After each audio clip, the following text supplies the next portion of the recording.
हरि ओम। सहनावतु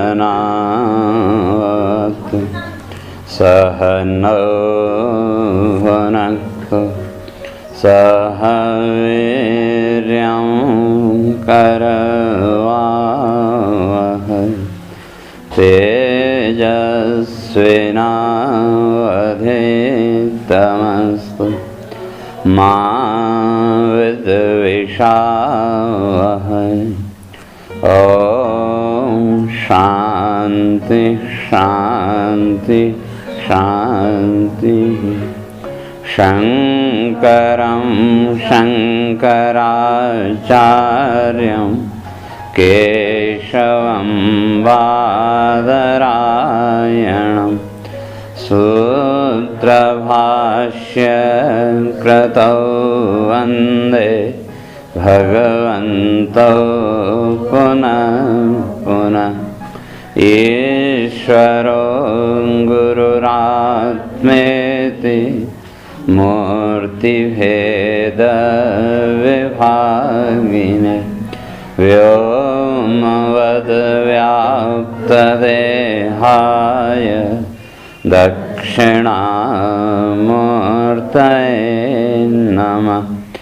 ओम शांति शांति शांति।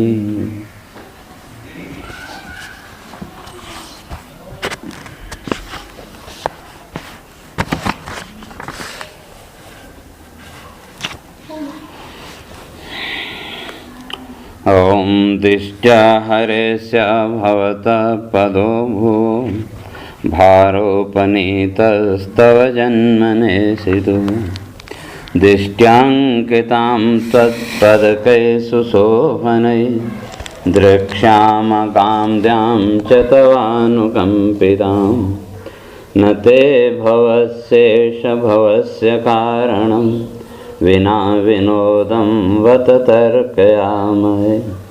भवो निरोधः स्थितिरप्यविद्यया कृतायस्त्वय्यभयाश्रयात्मनि मत्स्यास्वकच्छपनरसिंहवराहहंस राजन्यविप्रविबुधेषु कृतावतार। त्वं पासिनस्त्रिभुवनं च यथाधुनेश भारं भुवो हरयदुत्तमवन्दनं ते। दिष्ट्याम्बते कुक्षिगतः परपुमान् अंशेन साक्षात् भगवान् भवायनः। मा भूतभयं भोजपतेर्मुमूर्षो गोप्ता यदूनां भविता तवात्मज। तो विचार चल रहा था कि जो देवताओं की स्तुति है, दो स्तुति देवता करके आए। तो स्तुति किस लिए दो स्पष्ट करके आए थे शुरू में ही कि ये जगत की जो स्थिति है वो तो नाशवान है, तो सब जानते हैं, और इस जगत में तो दुख के अतिरिक्त और कुछ मिलने वाला है नहीं। तो इसलिए देवताओं ने स्पष्ट किया कि जब साक्षात प्रत्यक्ष रूप में जब भगवान का दर्शन का सौभाग्य मिल रहा है तो फिर दूसरी वस्तुओं की ओर वृत्ति लगाने की अपेक्षा क्यों न उस परमात्मा के साथ वृत्ति को जोड़ा जाए। तो इसलिए देवता वहाँ जो स्तुति करते हैं, प्रार्थना कि हमको भी जो तो क्या करो, हमारे ऊपर भी कृपा करो तो हम भी इस जन्म मृत्यु के बंधन से मुक्त हों। क्योंकि जन्म मृत्यु के बंधन से मुक्त कराने वाला वही परमात्मा। और संसार की तो स्थिति यह है, तो यहाँ के लिए तो भगवान ने गीता में स्पष्ट कर दिया कि अनेक जन्म संसिद्ध है, तो अनेक जन्मों तक साधना करनी पड़ेगी। और जहाँ तक देवलोक आदि हैं तो उन देवलोकों के बारे में भी वो कहा कि जो देवता हैं वो भी चाहते हैं कि फिर से वो मृत्यु लोक में आए, क्योंकि जो मृत्यु लोक है इसको कर्म भूमि यहाँ का क्यों देवलोक में तो केवल जो प्रारब्ध भोग है पुण्य का वही है, नया कुछ करने का अधिकार है नहीं। और फिर वो एक क्षीणे पुण्य मर्त्यलोकम विशंति, उस आधार पर पुण्य क्षय होने पर फिर मर्त्यलोक में आना पड़ेगा। तो इसलिए देवता वहाँ भगवान से प्रार्थना करते हैं कि हमारे ऊपर भी कृपा करो कि हमको फिर बार बार इस जन्म मरण के चक्र में न पड़ना पड़े। तो अपना दर्शन दो, और एक बार आपका दर्शन हो गया तो क्या फिर जीवन के सारे अशुभ अपने आप निवृत्त हो जाएंगे। और जो सामान्य जन हैं उनके लिए उस परमात्म तत्व के, आत्म तत्व के साक्षात्कार की यहाँ दो विधियाँ और बताए, एक उपासना और दूसरा क्रिया योग। तो स्पष्ट कर कहे थे क्रिया योग का अर्थ जप ध्यान आदि। तो जप करना, परमात्मा का ध्यान करना, और उपासना उसके अंदर भक्ति आदि ये सब। तो उस भक्ति के द्वारा, उपासना के द्वारा और जप ध्यान आदि के द्वारा कहते हैं उसका दर्शन हो सकता है, लेकिन प्रक्रिया लंबी है।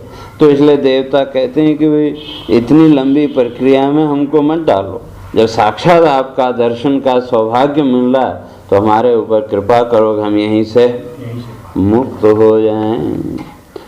और तो स्पष्ट करके है कि अब जब आपका अवतार हो ही रहा है तो क्या आपके ऐश्वर्य से ये संपूर्ण पृथ्वी भी क्या हो जाएगी, ऐश्वर्य युक्त। तवानुकंपिताम, आपकी जो अनुकंपा हुई तो ये सारी पृथ्वी अपने आप सुशोभित हो जाएगी। और ये जितने भी अवतार हैं कहते हैं ये तो आपकी क्या है, केवल लीला मात्र। और ये जितना भी भौतिक प्रपंच है तो इस संपूर्ण प्रपंच के अधिष्ठान तो देवता कहते हैं आप ही। अधिष्ठान का अर्थ अंतिम आश्रय, जो लास्ट आश्रय, अंतिम आश्रय, उसको अधिष्ठान का। तो इसलिए संपूर्ण जगत के जितने भी प्राणी हैं इन सब का अंतिम आश्रय भी आप, और भविष्य कारण इस संपूर्ण जगत की अभिव्यक्ति का आधार भी तो आप ही। तो आपसे ही ये सृष्टि प्रकट हुई और आप में स्थिति, आप में ही लय। और ये जितने भी अवतार हैं, जो भी अवतार लीला है, ये सब क्या है, कहते हैं विनोदम। ये तो आपका केवल विनोद मात्र, या सीधे सीधे अगर उसका शब्द करें विनोद का ड्रामा, कि ये जितना भी जगत है, जगत की उत्पत्ति स्थिति लय और बार बार ये अवतार लेना, तो वास्तव में ये क्या है, विनोद मात्र। लेकिन ये विनोद भी किस लिए, तो वहाँ आगे स्पष्ट किया का संसार के प्राणियों को प्रेरणा देने के लिए। जैसे छोटा बच्चा हो तो उस बच्चे के साथ हम भी खेलते हैं कि नहीं, तो वो जो खेल है बच्चे के लिए सच्चा है और हमारे लिए केवल क्रीड़ा मात्र, विनोद मात्र। लेकिन उस खेल के द्वारा भी हम बच्चे को प्रेरणा देते हैं कि नहीं, जो भी खेल उसके द्वारा उसको प्रेरणा दिया। तो इसी तरह से ये जितना भी लीलाएं हैं, ये सारी की सारी लीलाएं तो कहते हैं आपका विनोद मात्र। इसलिए उसके लिए स्पष्ट कर दिया लोकवत्तु लीला कैवल्यम। तो भगवान के ये जितने भी अवतार हैं ये किसके लिए, कहते हैं इस लोक को प्रेरणा देने के लिए। और ये सारा का सारा व्यवहार उनकी लीला मात्र।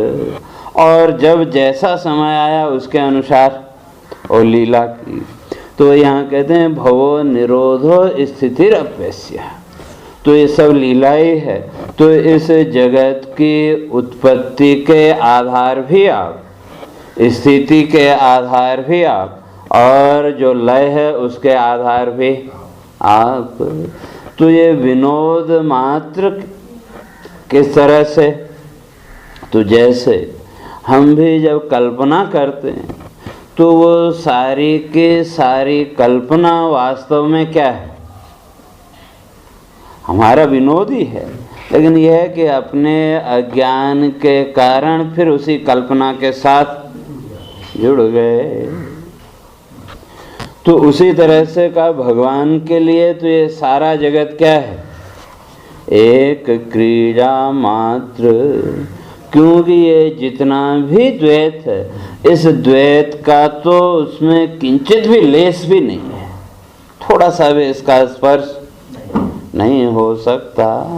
और जीवन का विचार करके देखें तो अपने जीवन की स्थिति भी वैसी ही है कि नहीं।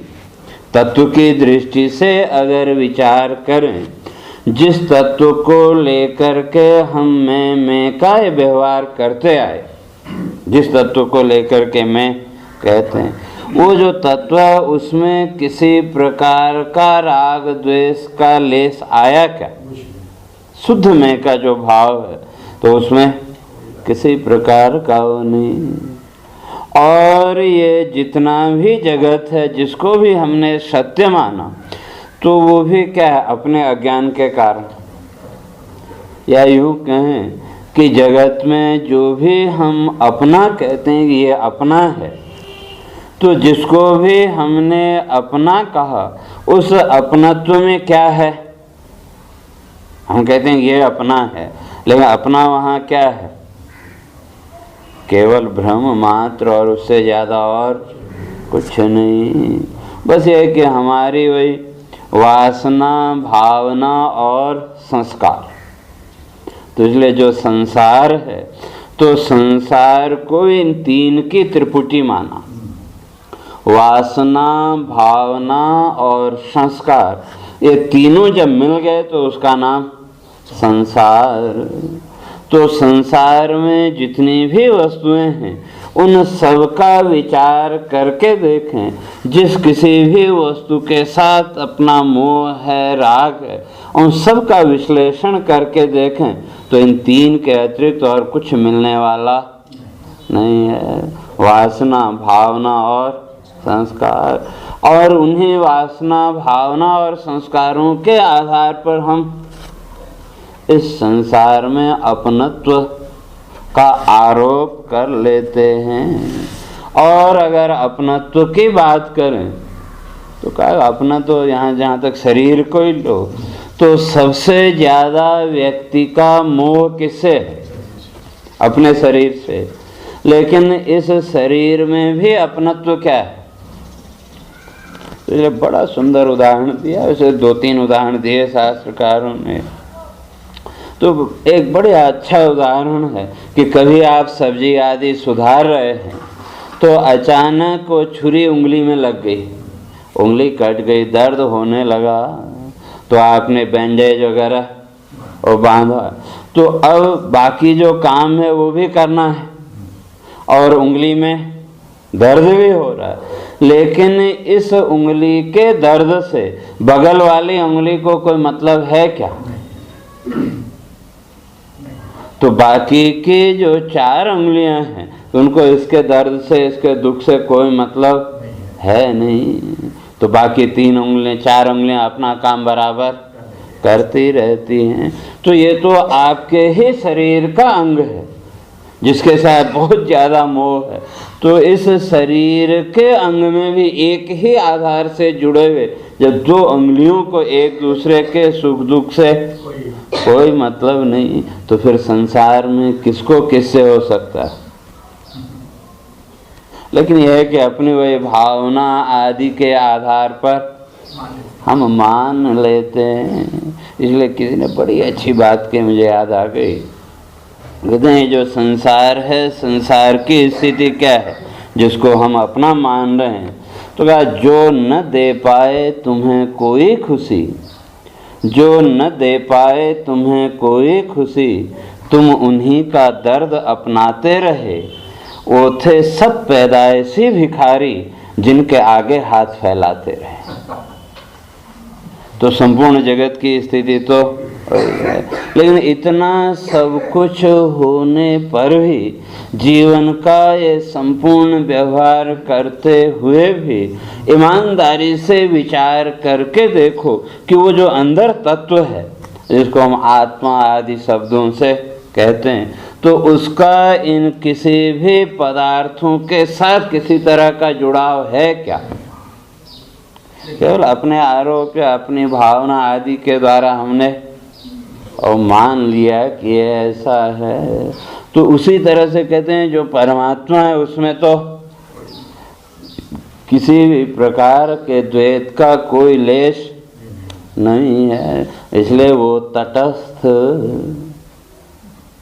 तो तटस्थ का अर्थ देखते हुए भी निर्विकार रहना। जैसे किसी नदी के किनारे आप खड़े हैं और पानी एकदम शुद्ध है, तो उस नदी के जल में आपका प्रतिबिंब दिखता है कि नहीं? तो प्रतिबिंब दिखता है, और जल की लहरों के साथ वो प्रतिबिंब भी हिलता डुलता है, और हम उसको देख रहे हैं कि नहीं? तो वो सारे जल के कंपन के अनुसार जो आकार बना प्रतिबिंब में, जैसा हिला, उस सब को देखते हुए भी हमारे अंदर कोई विकार आता है क्या? वहाँ केवल वो क्रीड़ा को हम केवल एक कौतुक की तरह, लीला की तरह देखते हैं। तो सब कुछ देखते हुए भी उससे हमारा कोई लगाव नहीं। तो तटस्थ अपने स्वरूप में स्थित। तो इसी तरह से जो परमात्मा है वो भी क्या है? उनका इस जगत से वो नहीं। इसलिए वहाँ गीता में भगवान ने स्पष्ट कर दिया कि ना दत्ते कस्यचित पापम न चैव सुकृतम विभु। उसका न किसी के पाप से मतलब, न किसी के पुण्य से मतलब। और ये सारा का सारा जग कहते हैं लीला मात्र। और उत्पन्न कहाँ से हुआ? तो वहीं से उत्पन्न हो। वही स्वप्नवत कह लो कि जैसे स्वप्न के पदार्थ उसी में से उत्पन्न हुए, और जितनी देर स्वप्न देख रहे हैं उन स्वप्न की जो स्थिति है वो कहाँ है? वो भी अपने में ही। और जब लय हुआ तो वो सारे पदार्थ कहाँ गए? तो उत्पन्न भी अपने से ही, और स्थिति भी उसी में, और लय भी उसी में। तो जितना भी ये भौतिक प्रपंच है, तो ये सारा का सारा क्या? थोड़ी देर की प्रतीति मात्र। और ये जो प्रतीति है, तो वह जहाँ इस प्रतीति को सत्य मान लिया तो कहा जीव बंधन में फंस गया। और जब वो केवल प्रतीति को प्रतीति मात्र ही माना तो फिर किसी प्रकार का कोई बंधन नहीं। जैसे स्वप्न, जो भी स्वप्न हमने देखा, तो स्वप्न का कोई भी पदार्थ पकड़ में आया क्या? कोई भी पदार्थ पकड़ में नहीं आया। लेकिन जब आँख खुली, तो आँख खुलने के बाद स्वप्न की जब स्मृति आई, तो वहाँ भी क्या है? एक प्रतीति मात्र ही है। जो भी स्वप्न में सुख दुख आदि जो भी मिला वो है तो प्रतीति। तो जागृत में आने के बाद उसी प्रतीति को हमने क्या माना? झूठा कह लो या केवल प्रतीति मात्र। लेकिन उसी प्रतीति को स्वप्न काल में सच्चा मान रहे थे। तो वास्तव में दोनों ही क्या है? स्वप्न काल में भी वो प्रतीति मात्र ही थी, लेकिन अपने अज्ञान के कारण उसको सच्चा मान लिया। और जब आँख खुली तभी वो स्वप्न याद आ गया, तो सारे दृश्य आपके सामने प्रत्यक्ष हो जाते हैं। और जो सुख दुख आदि की अनुभूति हुई उसकी भी प्रतीति हुई, लेकिन प्रतीति से अतिरिक्त और कुछ नहीं। तो उसी तरह से ये संपूर्ण जगत जिसको हम अपना मानते हैं या आज तक जितना भी जीवन जी लिए, उस संपूर्ण जीवन का विचार करके देखें तो ये प्रतीति के अतिरिक्त और क्या है? जो भी आज तक अपना पराया जो भी मानते रहे वो सब क्या है? प्रतीति मात्र। और अगर इन दृश्य प्रपंचों की बात करें तो हम कहते हैं ये अपना ये परा है, तो क्या दृश्य मात्र, केवल, उससे ज्यादा और कुछ नहीं। आज तक जो कुछ भी हमने देखा वो इन दृश्यों के अतिरिक्त और कुछ भी नहीं देखा। और जो भी देखा तो वेदांत की दृष्टि से अगर विचार करें तो क्या वो भी भ्रम है। जो हम ये कहते हैं हमने देखा सुना वो भी भ्रम है। तो जो कोई भी वस्तु है जिसका भी हम दावा करते हैं कि हमने अमुक वस्तु को देखा, तो वो वस्तु हमसे 10 फीट दूर है। ये फूल ही है, अपने से दूर है। तो ये फूल तो अपनी जगह है और हम अपनी जगह। तो जो देखने की प्रक्रिया है वो क्या है कि इस फूल के अंदर भी तरंगे हैं कि नहीं? वैज्ञानिक दृष्टिकोण से आज देखो इसके अंदर भी तरंगे हैं, वाइब्रेशन। और देखने की जो प्रक्रिया है उसमें क्या हुआ? आँख से प्रकाश की किरणें निकली और इस वस्तु के साथ जाके टकराई। तो यहाँ टकराते इसके जो तरंगे हैं उन तरंगों को पकड़ा और वापस आ गई। और वापस आई तो इसके तरंगों के जो संस्कार, उन संस्कारों के आधार पर अंदर अंतःकरण में एक चित्र बन गया। और जब वो चित्र बना तो हमने कहा कि हमने इसको देखा। तो वास्तव में ये सारी प्रक्रिया इन प्रकाश के तरंगों के अतिरिक्त और क्या है? वही प्रकाश की तरंग आँख से निकली।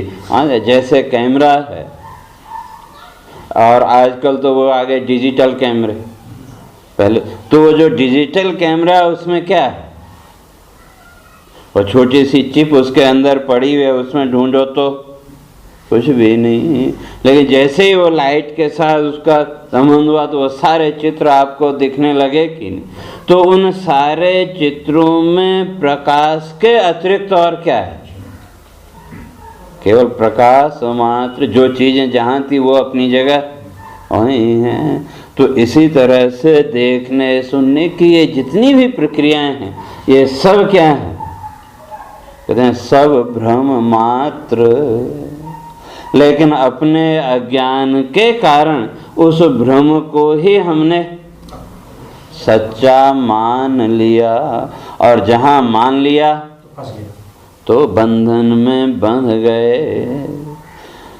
तो इसलिए कहने का अर्थ ये, यहाँ तो कहते हैं भगवान जो तो इन सारे जगत के पदार्थों का उनमें किसी प्रकार का कोई आरोप, कोई उनका संस्पर्श नहीं है। लेकिन ईमानदारी से अगर जीवन में देखें तो जिस तत्व को लेकर के हम मैं का व्यवहार कर रहे हैं उस तत्व में किसी का भी लेस है क्या? किसी भी उसका वो नहीं है। लेकिन वही अज्ञान के कारण, अपनी ही मान्यताओं के कारण जीव अपने आप बनता चला जाता है। तो स्वतंत्र होते हुए भी अपनी ही कामनाओं के कारण बंधन में बंधता चला गया। तो इसी तरह से कहते हैं जैसे ये संपूर्ण जगत ये कहाँ से आया? चलो भगवान की हम बात करते हैं, लेकिन ये सारा का सारा जगत अपने जीवन का भी अगर हम विचार करके देखें, ये संपूर्ण जगत आया कहाँ से? जब सुषुप्ति में थे तो सुषुप्ति काल में किसी प्रकार का कोई संसार था क्या? सुषुप्ति में कुछ नहीं है। हाँ ठीक है, जीव के यहाँ जो सुषुप्ति है तो उसमें वो संस्कार उसके हैं संचित, तो नहीं तो एक बार सुषुप्ति में जाने के बाद फिर वहां से वापस नहीं आना चाहिए था, लेकिन वो संस्कार फिर वहां से खींच के ले आते हैं। इसलिए कई आचार्यों ने उस सुषुप्ति को भी आपका प्रारब्ध भोग माना। जागृत, स्वप्न और सुषुप्ति ये तीनों ही क्या है? ये तीनों ही आपके प्रारब्ध भोग।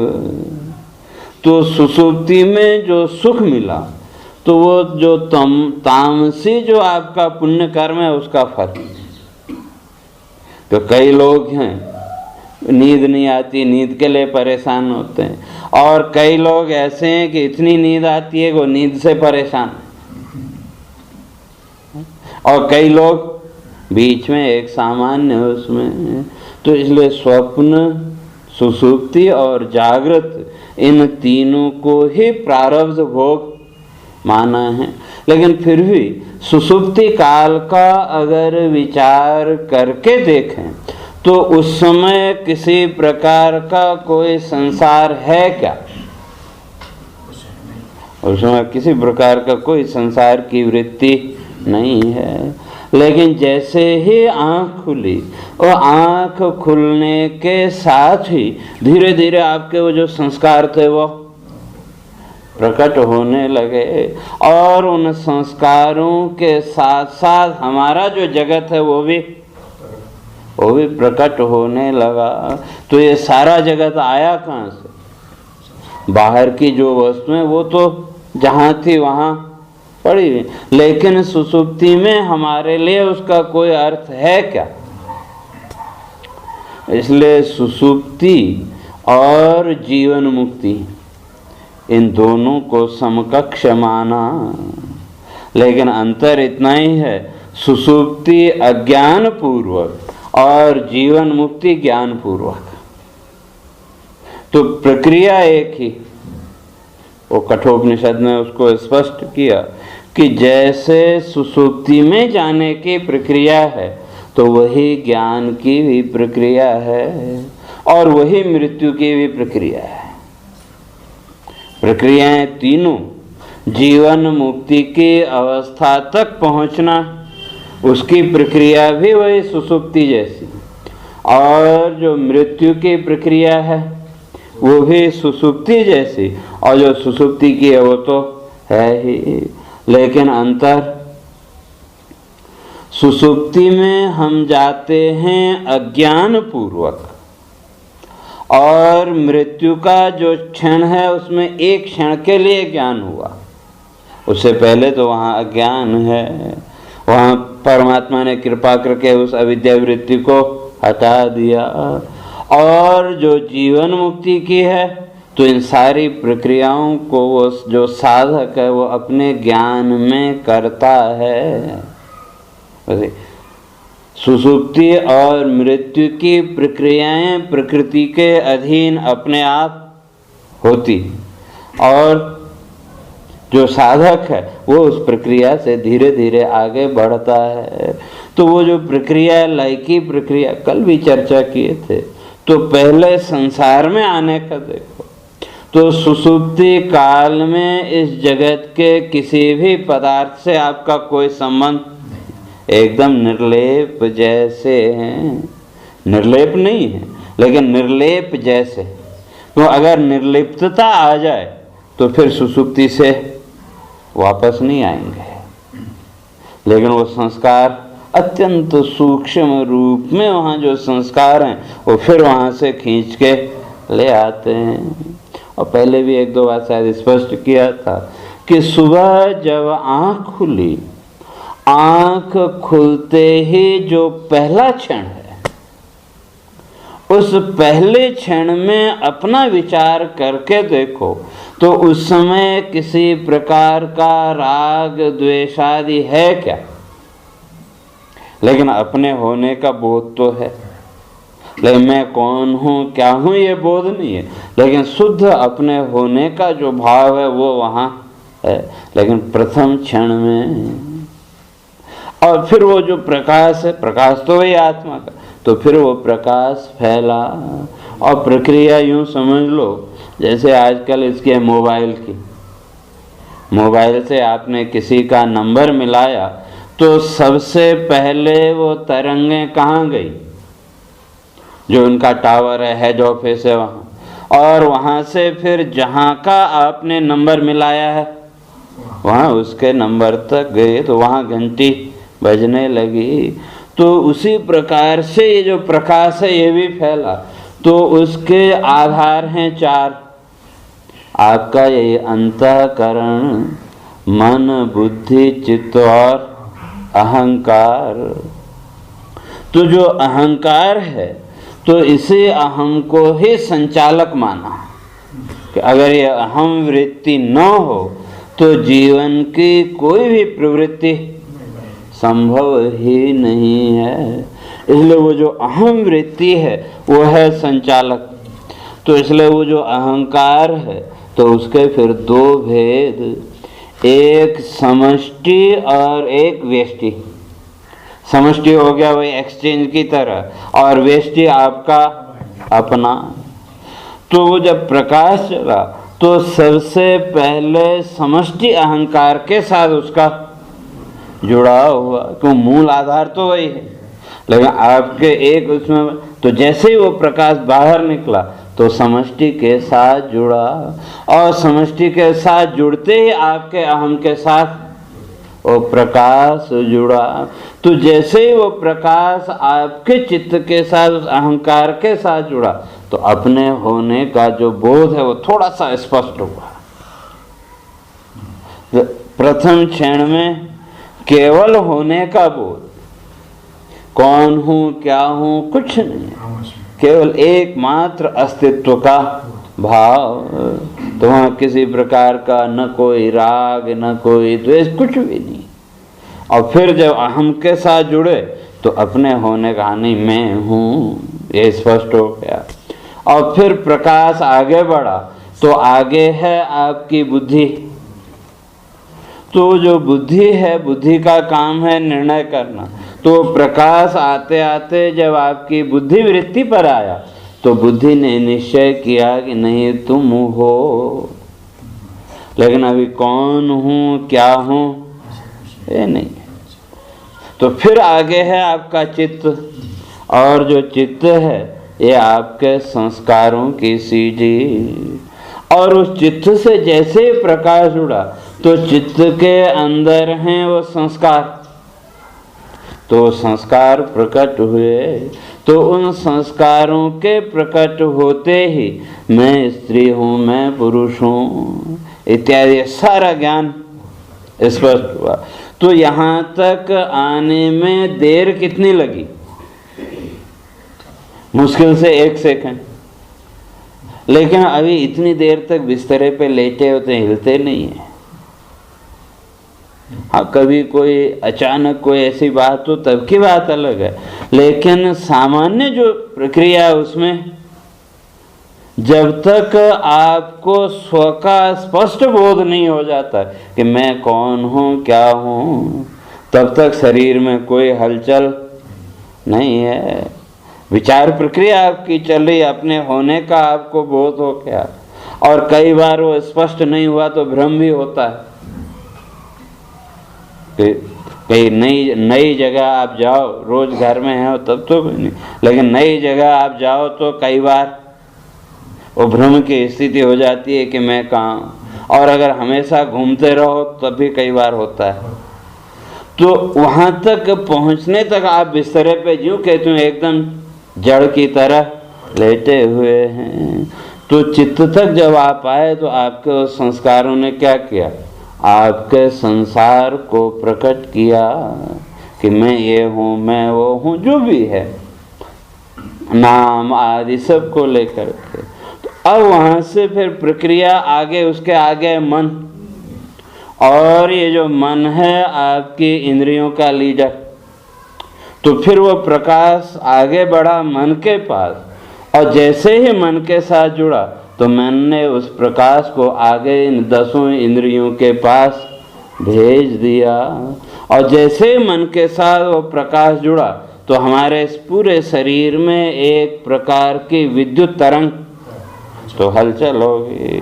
और कई बार ऐसा आपको कोई काम नहीं, आप निश्चिंत हैं, तो नींद खुली या चित्त तक आए, आपको पता लगा ये है वो है, लेकिन फिर उससे आगे आपने उस प्रकाश को नहीं जाने दिया, तो वहीं से फिर कि चलो 1 घंटा और सो लो, तो उस प्रकाश को आपने आगे बढ़ने नहीं दिया, तो शरीर में कोई हलचल नहीं, वहीं से फिर वो वापस। तो ये है संसार में आने की प्रक्रिया। तो अब यहाँ तक आते आते क्या हुआ, प्रकाश तो एक ही है, लेकिन टुकड़े टुकड़े होता रहा। तो कम से कम ये 4 पर्दे तो हैं, अहंकार, बुद्धि, चित्त और मन। तो एक कोई बड़ा बल्ब हो, उसके सामने 4 पर्दे टांग दो, तो इधर जो छन करके प्रकाश आएगा वो कितना आएगा, कम ही होगा।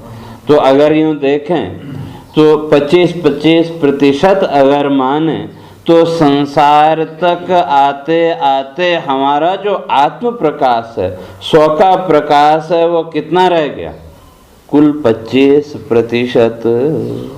मन तक आते आते 25% रह गया, और मन ने फिर उसको आगे 10 टुकड़ों में बांट दिया, तो रह गया 2.5%। तो प्रकाश तो वही है, लेकिन अब किसी भी वस्तु को अगर देखना हो, तो अगर प्रकाश कम हो तो अक्षर भ्रम होता है। अंधेरे में अगर रोशनी पूरी है तो वस्तु आपको साफ साफ दिख जाती है, और अगर प्रकाश ही कम हो तो भ्रम होना स्वाभाविक है।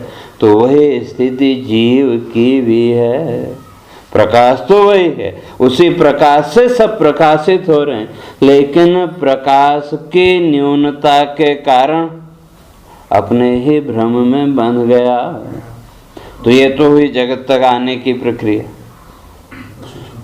सूक्ष्म को देख नहीं पाता। हाँ, तो सूक्ष्म, तो उस सूक्ष्म तक जाने के लिए फिर जिस प्रक्रिया से बाहर आए, तो इसी प्रक्रिया से वापस अंदर जाना पड़ेगा। तो बाहर आते आते क्या हुआ कि हमारा जो ज्ञान था, स्व का जो ज्ञान, वो यहाँ तक आते आते टुकड़े टुकड़े हो गया। है अपना ही ज्ञान, लेकिन अपना ही प्रकाश, लेकिन फिर भी स्व का बोध नहीं हो पाता। तो इसलिए वहाँ नचिकेता को समझाते हुए यमराज ने स्पष्ट किया कि अगर उस स्व तक जाना है, उस निर्विकारता तक जाना है, तो जिस क्रम से जगत में आए, इसी क्रम से वापस जाना पड़ेगा। तो इसलिए वापस जाने की जो प्रक्रिया, उसमें सुसुप्ति की जो प्रक्रिया, उसको स्पष्ट किया कि जैसे कल भी स्पष्ट किया था कि जो इंद्रिय लय है, सोने के लिए जब आप बिस्तरे में गए तो सबसे पहला काम क्या किया, हाथ पैर ढीले छोड़ दिए। तो हाथ पैर ढीले छोड़ने का अर्थ जो इंद्रिय वृत्ति है उसका लय हमने स्वीकार किया, लेकिन बाकी जो इंद्रियां उनका लय नहीं दिखता, लेकिन जो वाणी है उसका लय देखने में आता है। कि आपका कोई पुराना परिचित मित्र आया है तो बातें कर रहे हैं, नींद भी आ रही है, और साथ में ही आपने पलंग लगाया उसका भी, लेकिन क्या होता है, बात करते करते जवान लड़खड़ाने लगी।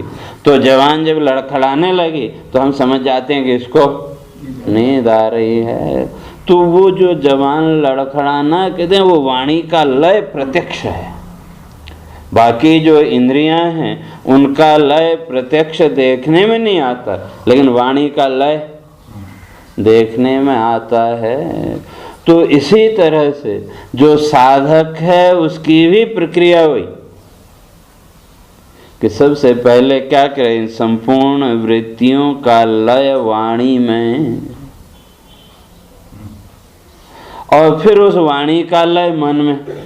सोने के लिए जब बिस्तरे में गए तो वाणी का लय जब हमको दिखा तो कहाँ उसका लय हुआ, तो कहते हैं मन में, और मन का काम तो वही संकल्प विकल्प।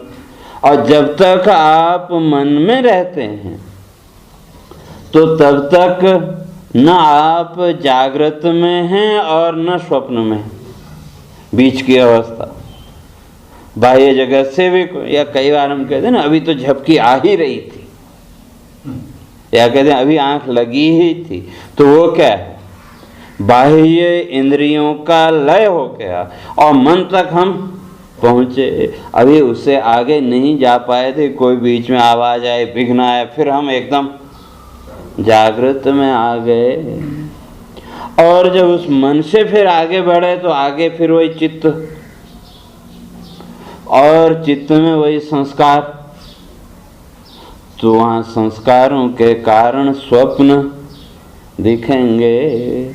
लेकिन जो योगी है, जो साधक है, तो वो जब इस साधना की प्रक्रिया से जाएगा तो सबसे पहले इंद्रियों का लय किया वाणी में, और फिर उस वाणी का लय किया जब मन में, तो उस मन तक पहुँचते ही उसके अंदर कितने संकल्प विकल्प हैं, क्या क्या उसने संकल्प किए। और चेतन और अवचेतन मन, इन दोनों के जो संकल्प हैं वो सामने आ जाएंगे। जैसे आजकल वो है ना, एक और नए वो चली है, वो पूर्व जन्म बताने वाले, वो आजकल बहुत वो चल रहा है उसका। तो वो क्या है, केवल भौतिक रूप से लय करके वो मन तक जा सकते हैं, उससे पीछे नहीं जा सकते। तो इसलिए केवल मन के जो संकल्प विकल्प हैं वो वहाँ सामने आते हैं, और वो भी बचपन तक के, उससे पीछे भी ज़्यादा वो नहीं जा सकते। या दूसरे शब्दों में कहें, ये जो हिप्नोटिज्म सम्मोहन की प्रक्रिया है, यह आपको भौतिक रूप से सुला सकती है, लेकिन कहाँ तक ले जाएगी, केवल मन तक, उससे पीछे नहीं जा सकते। आजकल वो बहुत चला, यहाँ तो पता नहीं क्या, इंडिया में तो बहुत इस समय लोगों को एक भूत जैसा उसका सवार है। तो कहने का अर्थ है कि जब वो साधक अपनी साधना के द्वारा जब वो लय करते करते मन तक पहुंचा, तो मन तक पहुंचते ही उसको मन के जितने भी संकल्प विकल्प हैं वो सारे उसके सामने प्रत्यक्ष हो जाएंगे। तो तब वो जो योगी है, जो साधक है, तो उनमें से किसको छोड़ना किसको रखना वो कर सकता है, वहाँ अवचेतन मन के और चेतन मन के दोनों। फिर आगे प्रक्रिया लय की, तो आगे है चित्त, और जो चित्त है इसमें है संस्कार। तो इसलिए जब उस चित्त तक पहुँचे तो कहते हैं कि वहाँ पहुँचते ही आपको अपने सारे संस्कारों का ज्ञान होगा। इसलिए योग दर्शनकार ने स्पष्ट किया, संस्कार ज्ञानात् पूर्व जाति ज्ञानम। तो जैसे ही साधना करते करते उस चित्त तत्व में आप पहुँचे, आपको अपने उन संस्कारों का ज्ञान हुआ, और उन संस्कारों का ज्ञान होते ही पूर्व जाति ज्ञानम।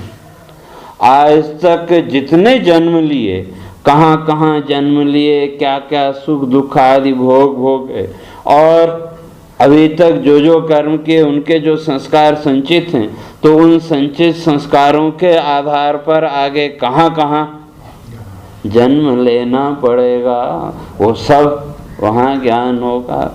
तो इसलिए जो बड़े बड़े योगी लोग हैं, तो वो एक साथ कई शरीरों को धारण कर सकते हैं, वो क्षमता उनके अंदर। तो किस आधार पर, तो जैसे उनको अपने उन संस्कारों का ज्ञान हुआ कि जीवन के क्या क्या भोग बाकी हैं, तो उन संस्कार भोग को पूरा करने के लिए वो अपने योग बल से कई शरीर धारण करके उन संस्कारों का उन्होंने क्षय कर दिया। तो और जब सोने की प्रक्रिया वहाँ भी हुई, तो जैसे ही आप उस चित्त में पहुँचे तो वो संस्कार सामने आएंगे, और उन संस्कारों के आधार पर स्वप्न।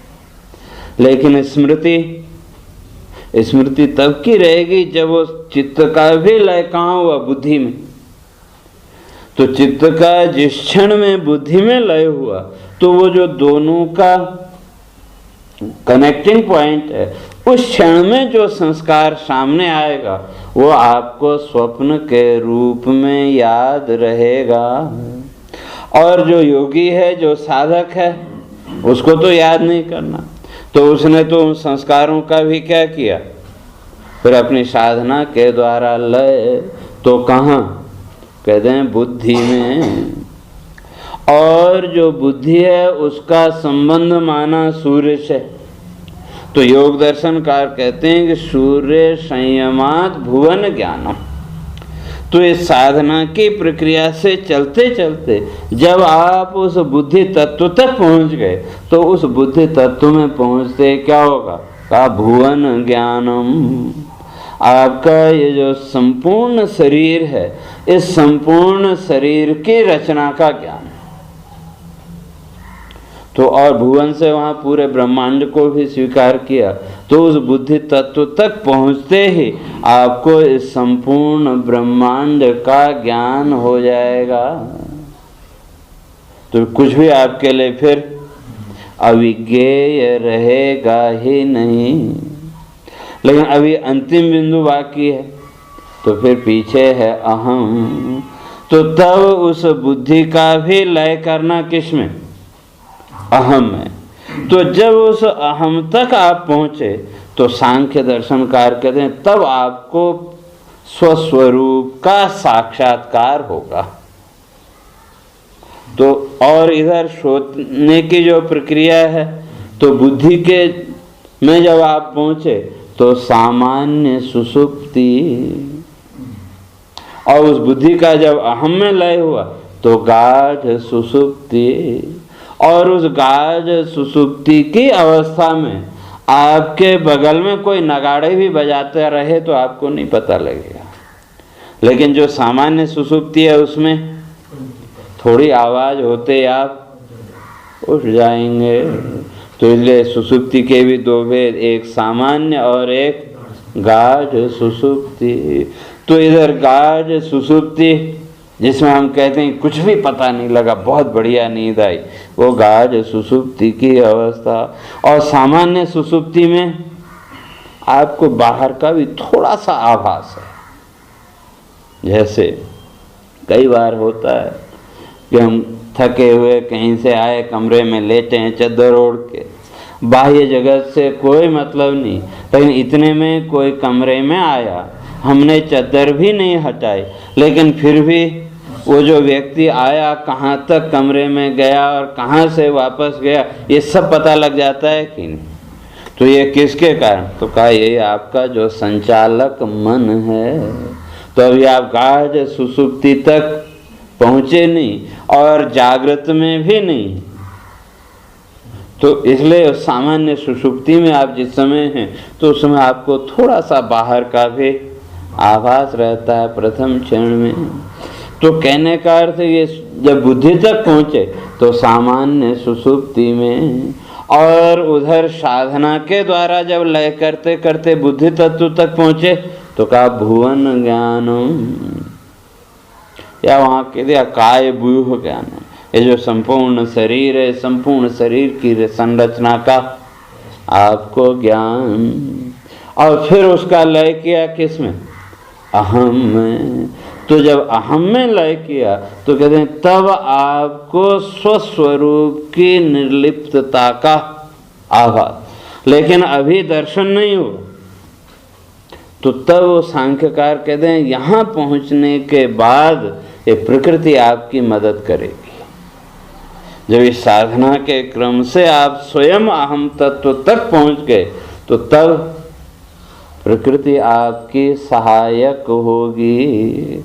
उससे पहले जो प्रकृति है आपकी कोई सहायता करने वाली नहीं है।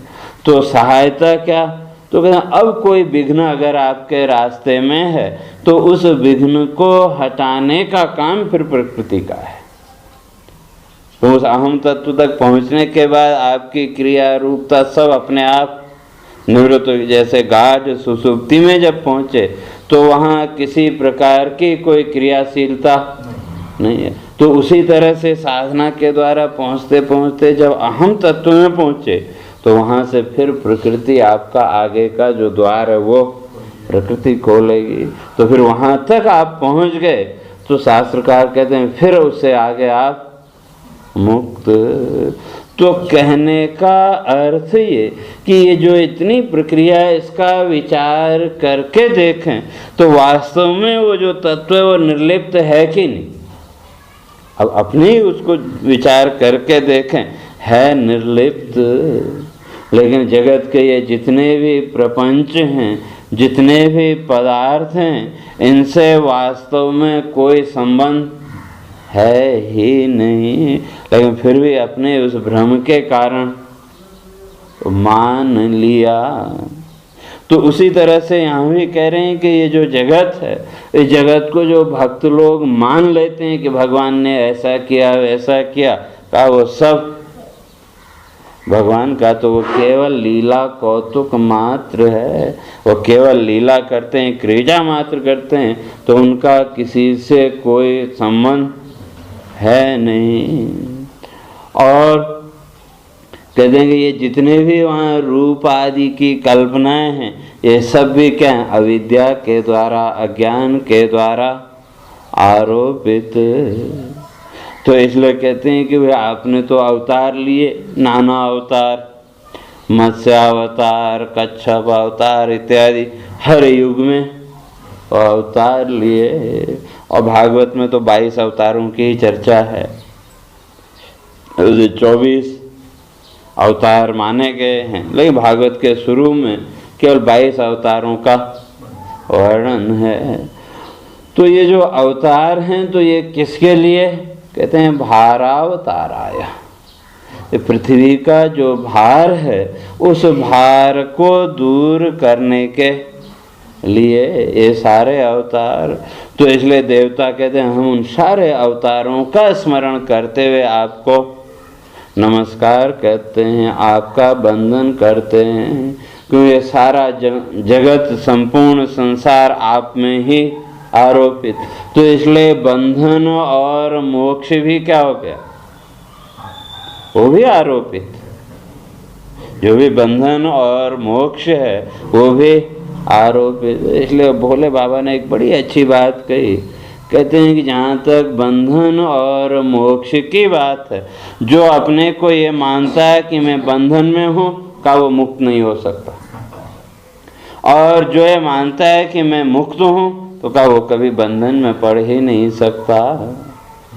कि जिसकी ये धारणा दृढ़ होगी कि मैं मुक्त हूँ, मेरा इन पदार्थों से कोई संश्लेष नहीं, कोई वो नहीं, तो का धीरे धीरे उस भावना के बल पर वो अपने आप इनसे मुक्त। और जो ये धारणा बना के चल रहा है कि मैं बंधन में हूँ, बंधा हुआ, मुझे मुक्त होना है, तो का उसका बंधन वो रहेगा। तो इसलिए जैसी धारणा, जैसा भाव, उसके अनुसार वो कहते हैं कि आगे की गति। तो इसलिए देवता कहते हैं कि ये बंधन और मोक्ष भी तो क्या है? फिर जब सारा जगत ही कल्पित, तो बंधन और मोक्ष भी कल्पित। लेकिन फिर भी व्यवहार काल में तो मानना पड़ेगा। तो इसलिए कहते हैं हम आपसे प्रार्थना करते हैं हमारे जीवन का जो अज्ञान है, अविद्या है, उसको दूर करो। तो ये जो कल्पित बंधन है, कल्पना के जो बंधन है, इनसे हम मुक्त हों। तो इस तरह से जब स्तुति की तो आगे कहते हैं कि जितने भी ये अवतार हैं ये सब भारम भुवो हर। तो पूर्व में जितने भी अवतार हुए वो भी इस धरती का, पृथ्वी का जो भार था उसको दूर करने के लिए। तो इसलिए कहते हैं अब भी अवतार जब होगा तो इससे भी इस पृथ्वी का जो भार है वो दूर करो। तो इस तरह से जो स्तुति है, ये स्तुति पूर्ण करके फिर वो देवकी की भी देवता लोग थोड़ा सा स्तुति करते हैं कि आप तो बड़े धन्यभाग हैं करके। तो इस तरह से गर्भ स्तुति तो यहाँ समझो लगभग पूरी हुई।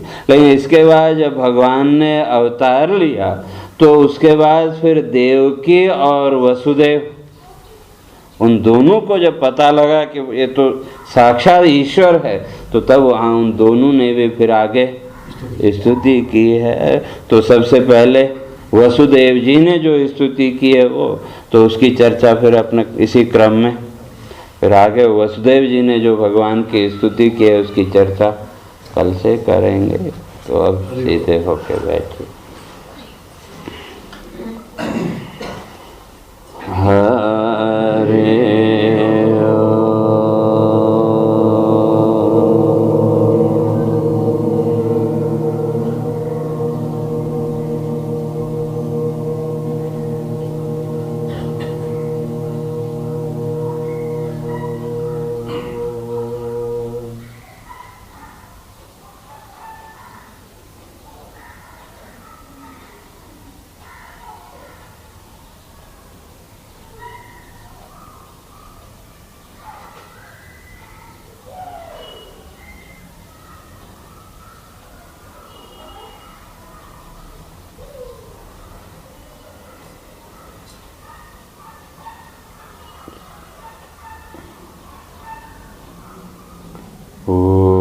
पूर्णमदः पूर्णमिदं पूर्णात् पूर्णमुदच्यते पूर्णस्य पूर्णमादाय पूर्णमेवावशिष्यते। ॐ शान्ति शान्ति शान्ति। शङ्करं शङ्कराचार्यं केशवं बादरायणं सूत्रभाष्यं कृतौ वन्दे भगवन्तौ पुनः पुनः। ईश्वरो गुरुरात्मेति मूर्तिभेदविभागिने व्योमवद्व्याप्तदेहाय दक्षिणामूर्तये नमः। ॐ शान्ति शान्ति शान्ति।